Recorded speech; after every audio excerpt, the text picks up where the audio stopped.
Now, an 8 on your side investigation. Fire code failure.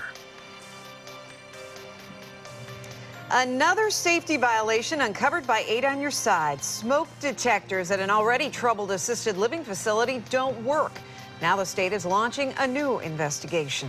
The Edwinola retirement community has been under scrutiny since the violent deaths of 2 patients in April. And now the state is investigating non-working smoke alarms that they just found out about from an 8 on your side investigation.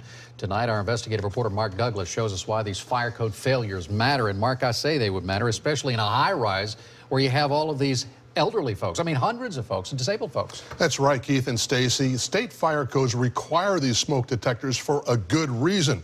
Now, you're about to see a real-life example of why they are so important. We've been trying to get a tour of the Edwinola retirement community for 4 months, but the only thing managers show us is the door. Could you step outside, please? Sure. Now that we know a Dade City fire inspector reported every single smoke alarm he checked failed to operate, we're more curious than ever, but we're still not welcome. The Edwinola retirement home won't let us inside to check out their fire safety system, but here at Tampa Baptist Manor, they're more than happy to show us around. State of the art. If it's a fire, you'll know exactly where the fire is. Baptist Manor Administrator Bob Hazlett tells me his facility just paid $100,000 for a brand new fire alarm system. All you need to know is what is being said right there.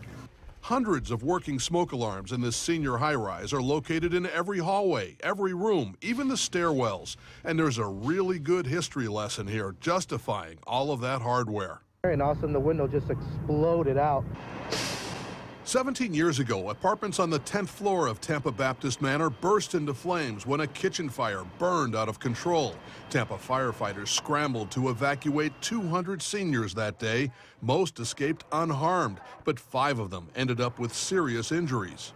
Pretty lucky that nobody died in that fire. Very lucky. Which brings us back to the Edwinola retirement community, a place where a Dade City fire inspector couldn't find even one working smoke detector. That's property management 101. Even when he checked twice. If that was your building, what would you be thinking? I'd be thinking someone's not doing their job here, obviously. Someone's just not doing their job. Edwinola's owners sent us a statement insisting that safety is a top priority at that place. And every smoke alarm, he says, works, but he refuses to supply any record of repairs, and he will not let us in to see for ourselves. Now, this has been a problem since January, but the state regulators didn't know anything about it until our story this week. Now they're all over it. And because of your report, the state's involved, but some people are watching you go, why did it take the state? Why didn't the city insist on these immediate repairs? Well, that's a question the city manager in Dade City is asking. Unfortunately, the inspector we're talking about, he's in the hospital, so he's out of work right now. But when he gets back, the city manager wants to have a word with him about all of this. All right.